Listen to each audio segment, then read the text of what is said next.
തരംഗം സൃഷ്ടിക്കാൻ പോകുന്ന തണ്ണിമത്തൻ ഇതാണ്. ഉള്ളുപച്ച, പുറം പച്ച.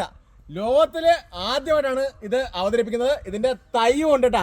ഇതാണ് ഈ പാടത്ത് ട്രയൽ നോക്കുന്നത്. പാടത്ത് നട്ട തണ്ണിമത്തന്റെ വിത്തുകൾ നമുക്ക് കണ്ടല്ല. ദേ ഈ ഇരിക്കുന്ന വെറൈറ്റികളാണ്. ഉള്ളുമഞ്ഞ, പുറം മഞ്ഞ, ഉള്ളുപച്ച, ഉള്ളുമഞ്ഞ, തനി നാടൻ വെറൈറ്റി. വലിയൊരു 10 കിലോ ടൈപ്പാണ്. ഇതിന്റെ റെഡാണ്. ഇത് നാടൻ ടൈപ്പ് തന്നെ. ഉള്ളു മഞ്ഞ. ഇത് ഏറ്റവും ലേറ്റസ്റ്റ് വെറൈറ്റിയാണ്.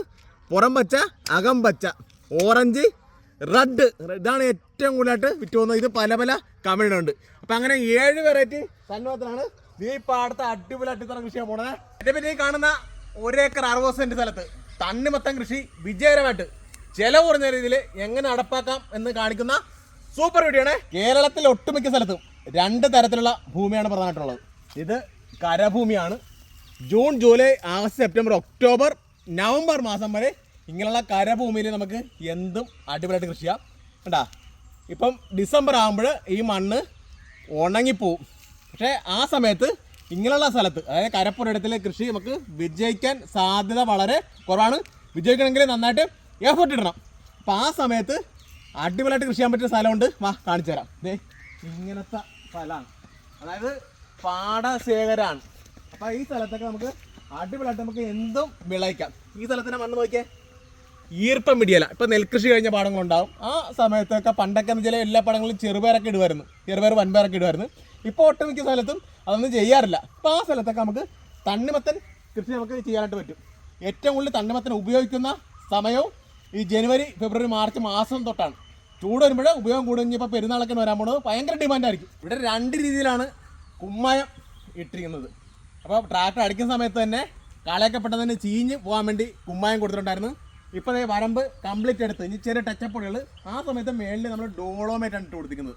ഞാൻ അറ്റത്തോടെ ഡോളോമെറ്റ് വിതറിക്കൊണ്ടിരിക്കുകയാണ്.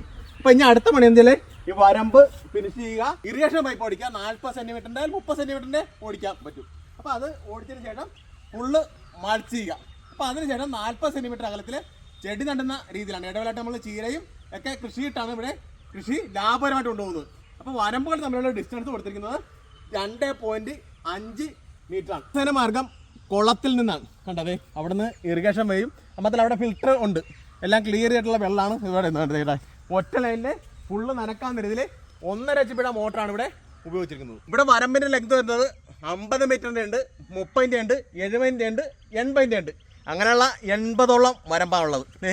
വളങ്ങളൊക്കെ നന്നായിട്ട് ചേർത്തുകൊണ്ട് കോഴിക്കാട്ടവും ഉമിക്കരി, ഡോളോമെറ്റ്, കുമ്മായെല്ലാം മിക്സ് ചെയ്തിട്ട് അടിപൊളിയായിട്ട്, കാരണം നല്ല കലത്തിൽ തന്നെ വളങ്ങളെല്ലാം ചേർത്ത് കൊടുത്തുകൊണ്ടാണ് ഇവിടെ കൃഷി ചെയ്തു തുടങ്ങിയിരിക്കുന്നത്. അപ്പോൾ പ്രിസിഷൻ ഫാമിംഗ് എന്നുള്ള ഹൈടെക് രീതിയിലാണ് ഇവിടെ കൃഷി ചെയ്യുന്നത്. അപ്പോൾ നമ്മൾ നീളത്തിലുള്ള വരമ്പാണ് ഫുള്ള് എടുത്തിരിക്കുന്നത്. മിഷനറി വെച്ചാണ് ഫുള്ള് വരമ്പ് എടുത്തിരിക്കുന്നത് കേട്ടോ. അതുകൊണ്ട് തന്നെ ഇപ്പം ഇവിടെ ഈ ഏരിയയിൽ നമുക്കൊരു 5 മണിക്കൂർ കൊണ്ട് കംപ്ലീറ്റ് വരമ്പ് എടുത്ത് തീർക്കാനായിട്ട് പറ്റി. ഇപ്പം മാനുവലായിട്ടാണ് ഈ വരമ്പ് എടുക്കണമെന്നുണ്ടെങ്കിൽ ഒരു ദിവസം ഒരാൾ 2-3 വരമ്പുക്കുള്ളിൽ എടുക്കാനായിട്ട് പറ്റത്തില്ല. മിഷനറി വെച്ച് വരമ്പെടുക്കുമ്പോൾ കളയില്ലാത്ത നല്ല സ്ഥലങ്ങളാണ് എങ്കിൽ പരമാവധി ഈ ഒരു ഷേപ്പിൽ വരമ്പാകത്തുള്ളൂ. അപ്പോൾ നമ്മൾ ചെയ്യുന്നൊരു പണിയെന്ന് വെച്ചാൽ കണ്ട ഒരു ടച്ചപ്പ് നടത്തും. തൂമ്പ വെച്ച് ചെറുതായിട്ട് ഒന്ന് ഉരുമി പോകും. അപ്പോൾ ഫിനിഷിങ് കിട്ടും. നമ്മളെ ഗുണം വെച്ചാൽ വെള്ളം വീഴുമ്പോൾ എല്ലാ സ്ഥലത്തിനും ഒരേപോലെ വരും. അതിനാണ് ഇങ്ങനെ ചെയ്ത് പോണേ. ഈ സ്ഥലത്തെ ഒരു പ്രത്യേകത എന്ന് വെച്ചാൽ 6 മാസം മാത്രമാണ് കൃഷി ചെയ്യാൻ പറ്റുള്ളൂ. അത് കഴിഞ്ഞ് നല്ല വെള്ളത്തിലേക്ക് പോകും. അപ്പോൾ കഴിഞ്ഞ വർഷം കൃഷി ചെയ്ത പൈപ്പ്, PVC പൈപ്പൊക്കെ നമ്മളെല്ലാം എടുത്ത് കരക്കേറ്റിട്ടുണ്ടായിരുന്നു. അപ്പോൾ ആവശ്യമുള്ള സമയത്ത് എല്ലാം സെറ്റ് ചെയ്യും. അപ്പം അങ്ങനെ ഇവിടെ സെറ്റ് ചെയ്തിരിക്കണേ. എൻ്റെ ബാക്കിൽ കാണുന്ന ഫുള്ള് പാടത്തും ഒരാഴ്ച കൊണ്ട് ഷീറ്റ് വിരിച്ചിരിക്കുകയാണ്. ഇത് കണ്ട 7 വെറൈറ്റി തണ്ണിമത്തൻ ഒറ്റ ട്രെയിൽ പായിരിക്കണം. ഈ ഏരിയയിൽ പരീക്ഷ അടിസ്ഥാനത്തിൽ ഫുള്ള് തണ്ണിമത്തൻ കൃഷിയാണ് തീരുമാനിച്ചിരിക്കുന്നത്. ഈ കാണുന്നതുണ്ടല്ലോ 12 ദിവസം പ്രായമായതാണ്. പോട്രയിൽ പാകി മുളപ്പിച്ചടിക്കണമെങ്കിലുണ്ടല്ലോ അത്രയും സമയം ലാഭം നമുക്ക് കിട്ടും. വിത്താണ് കുത്തണമെങ്കിൽ എല്ലാം മുളക്കണമെന്നില്ല.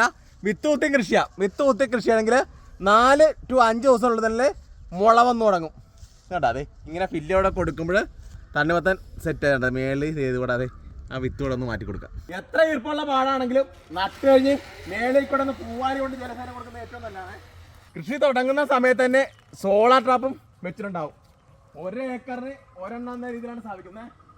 ഒരാഴ്ച കൊണ്ട് പാടത്തെ പണി കംപ്ലീറ്റ് പൂർത്തിയാക്കിയിരിക്കുകയാണ്. ഷീറ്റ് വിരിച്ച് കംപ്ലീറ്റ് നടുകയും ചെയ്ത്. അപ്പോൾ ഇതൊക്കെയാണ് വീഡിയോയുടെ വിഷയങ്ങൾ. അപ്പോൾ മറ്റൊരു പുതിയ വീഡിയോയിൽ പുതിയൊരു വിഷയമായിട്ടാണ് വരെ. ബൈ.